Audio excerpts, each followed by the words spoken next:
Қайырлы күн достар, каналыма қош келдіңіздер. Бүгін өте дәмді пирог жасайтын боламыз. Осында кептірілген жемістер болса, компоттан қалған бірден жасауға болады. Дәмі өте керемет. Ал кәне бастайық. Ең алдымен ыдысымызға 5 жұмыртқамызды жарамыз.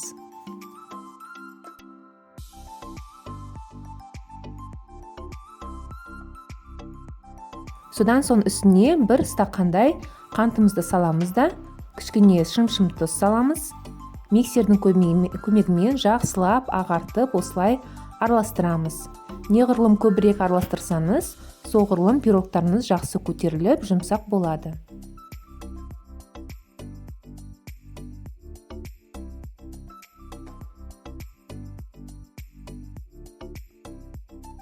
Жақсы дәм беру үшін біз осындай ванилинімізді саламыз.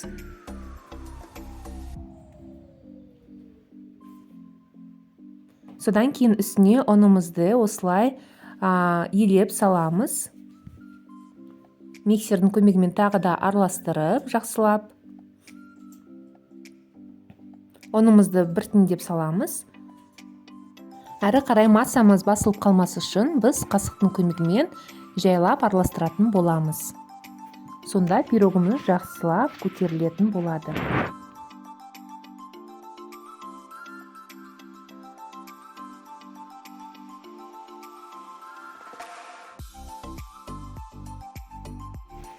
Енді формамызды дайындаймыз. Үстіне жақсылап май жағамызды.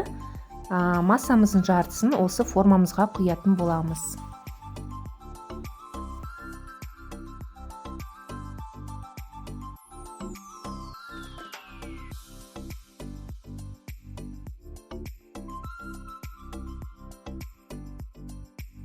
Енді ортасына осы кептірілген жемістерімізді салатын боламыз. Мендегі алма және алмұрт жемістері. Егер де сүйектер болса, жақсылап тазартып, алып алсаңыздар болады.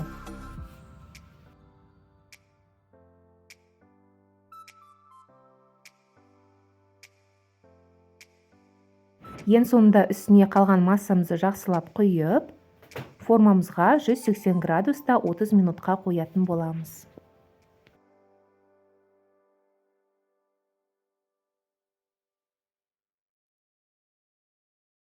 Міне достар, көзді ашып жұмғанша біздің пирогымыз дайын болды.